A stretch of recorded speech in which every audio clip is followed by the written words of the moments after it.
To allow the specific apps to access your pictures library in Windows 10 Home, open Settings, click or tap Start menu icon, and then click or tap Settings,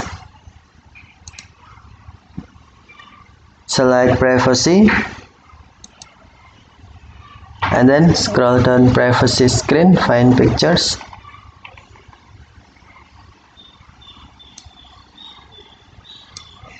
and then tap Pictures,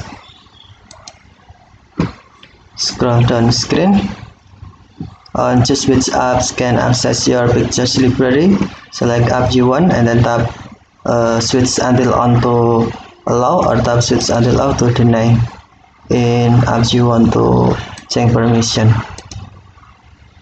Example, in Paint 3D, tap switch until on to allow Paint 3D to access your picture library, or tap switch until off to deny. Okay, thank you for watching. Have a nice day.